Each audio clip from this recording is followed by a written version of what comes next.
Welcome back to Now Let's Be Honest. I'm David Tate, and this is another episode of Is It Biblical, where we walk through each episode of The Chosen and determine which parts are biblical, historical, probable, plausible, hypothetical, improbable, ahistorical, and heretical. Today we're going to be looking at the first half of the 5th episode of Season 5, so let's get to it.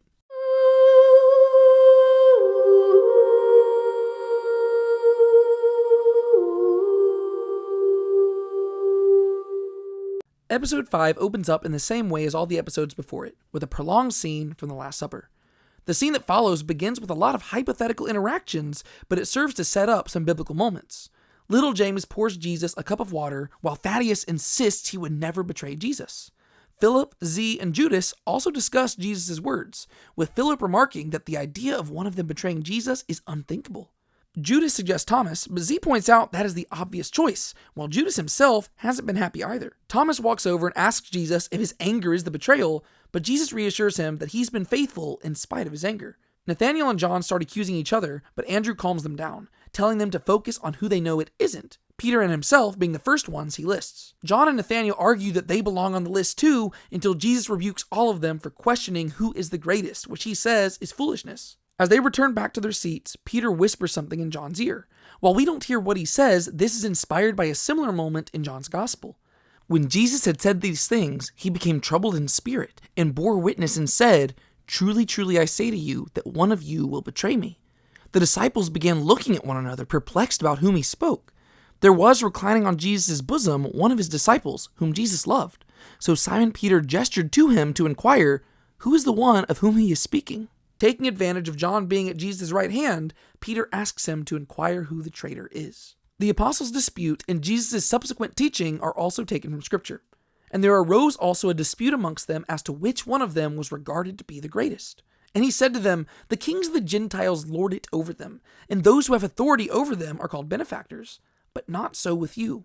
Rather, the one who is the greatest amongst you must become like the youngest, and the leader like the servant." In the scene, Jesus points out that his washing of their feet was an example of leadership through service. The foot washing incident is only detailed in the Gospel of John, but Jesus' teaching immediately afterwards is extremely similar to that found in the Gospel of Luke. So unless Jesus gave the same speech twice, when you blend the Gospels together, you get the portrait that perhaps things played out exactly as we see in the show. The apostles' dispute was either why Jesus washed their feet, or they jumped into the dispute immediately after the foot washing, but before the lesson, as we see in the show. Peter asks Jesus to show them some grace, and Jesus admits that he's thrown a lot of information at them. Some for today, some for tomorrow, and some for the distant future. And in the context of the show, they don't even know how literal he's being with those words. It's biblically true that the Last Supper includes some of the densest teachings of Jesus' entire ministry, all delivered over the course of a few short hours and spanning immediate application to distant preparation. As Jesus continues to talk to them, his teachings are again inspired by where he left off in Luke chapter 22. For who is greater, the one who reclines at the table or the one who serves? Is it not the one who reclines? But I am among you as the one who serves.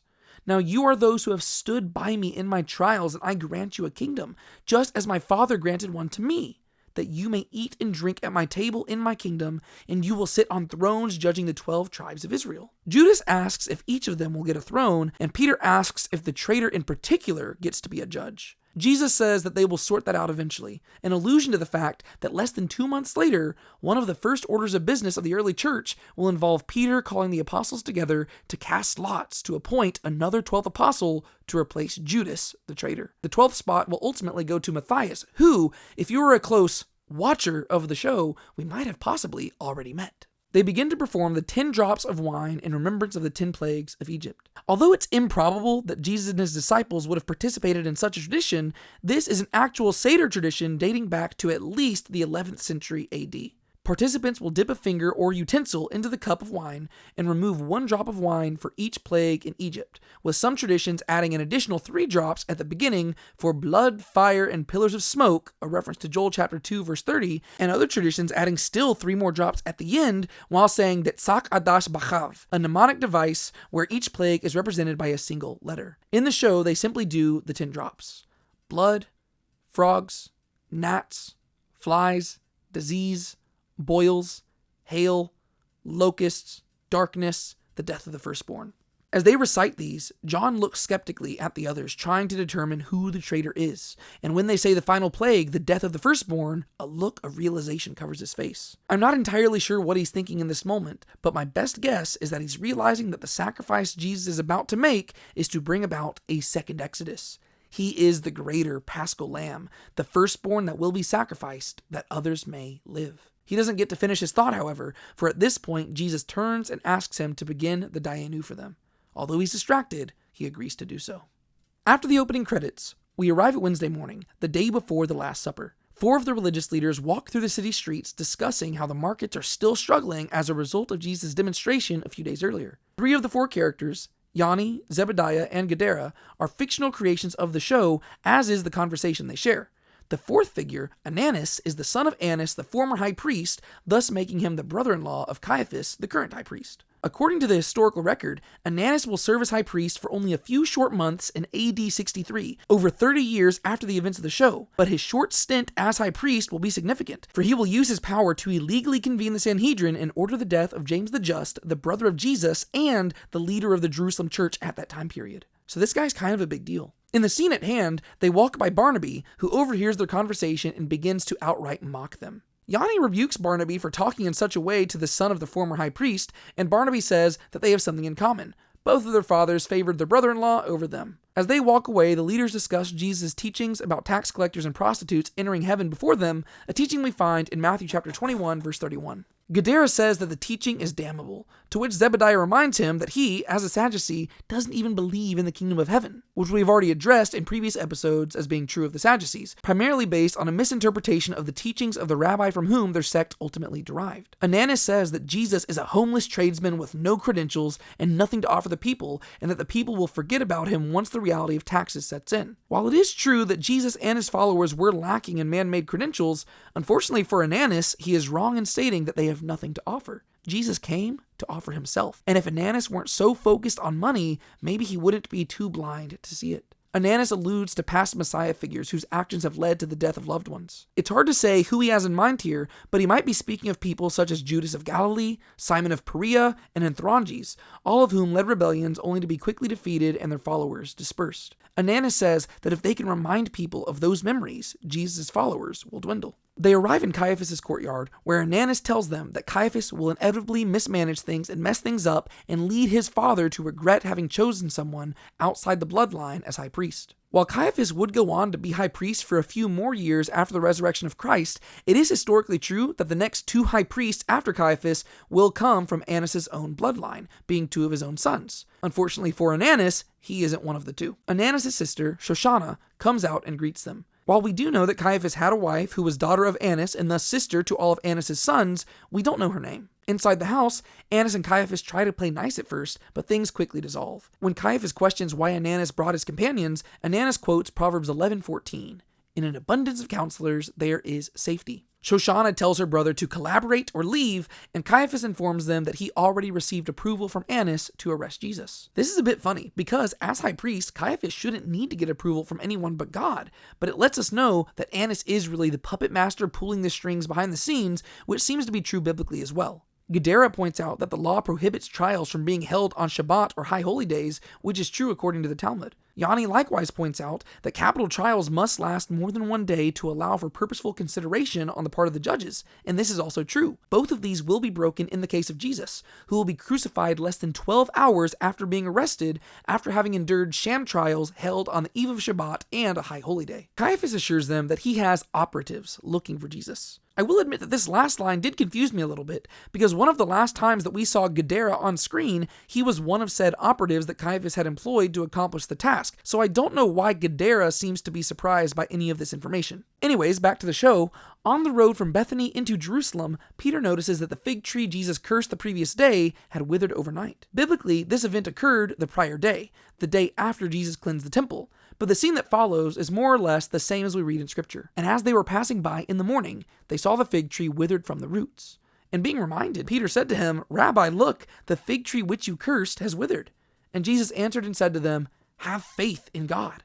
Truly I say to you, whoever says to this mountain, be taken up and cast into the sea, and does not doubt in his heart, but believes that what he says is going to happen, it will be granted him. For this reason I say to you, all things for which you pray and ask, believe that you have received them, and they will be granted to you. In the scene, Jesus begins his teaching by mentioning how they'd heard plenty of rabbis speaking about moving mountains. In Jewish thought, there were two elements to understanding Torah: possessing a vast encyclopedic knowledge of the Torah and its related traditions, which the rabbis called Sinai, and one who knows how to navigate difficult passages, resolve complex arguments, and apply Torah in seemingly impossible circumstances.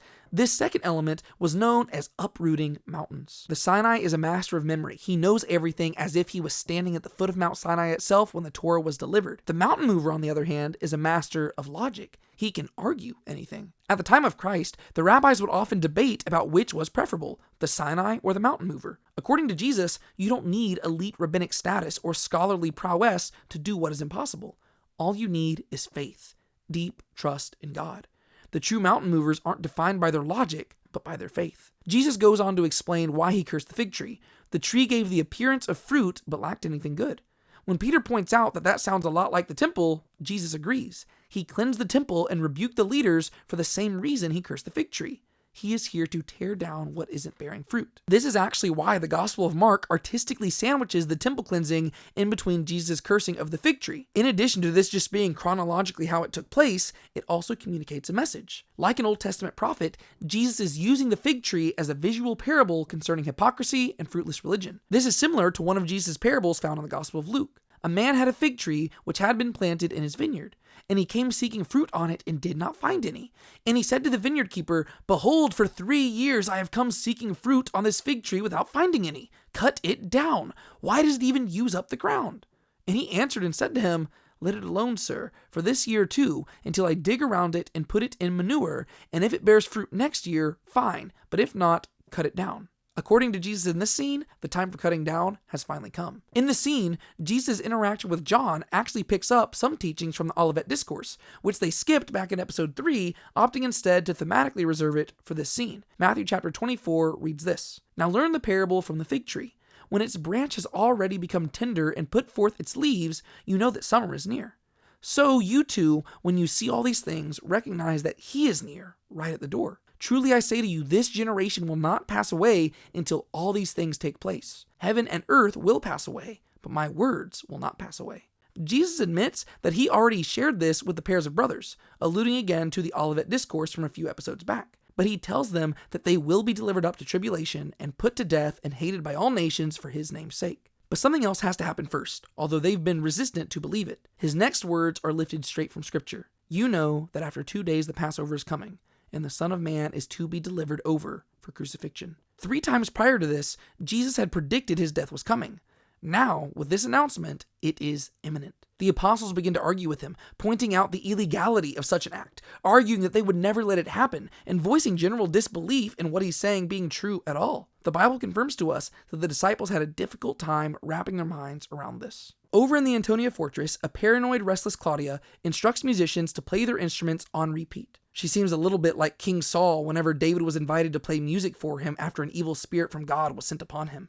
Outside the bedroom, Pilate can't focus on his paperwork, so he storms in, silences the musicians, and rebukes his wife. Scripturally speaking, the only thing we know about Pilate and his wife come from the day of the crucifixion itself, and the name Claudia wasn't even associated with his wife as far as we know until the 1600s. That being said, this entire scene is fictional, though we do know that, on the night before Christ's crucifixion, she had a horrible dream that left her interceding on Jesus' behalf come next morning. In the show, they've made her suffering last much, much longer than just one night. She speaks a few ominous words: coils, a garden, olives, a lion, curtain, horses, broken graves. Pilate says that none of it makes sense, but it is all relevant to the events of the following 24 hours. The garden and olives are a reference to the Garden of Gethsemane. The lion is presumably a reference to Jesus, the Lion of Judah. The curtain refers to the veil in the temple, which will be torn when Jesus dies. The horses, if I were to guess, are a reference to the horses of Roman soldiers freaking out during the earthquake after Jesus' death. And the broken graves refers to the resurrected saints who will walk around also after Christ's death. As for the coil she mentions, I'm not entirely sure what she meant by that, but I guess that could be a reference to a serpent, since the first dream that we saw her having in the show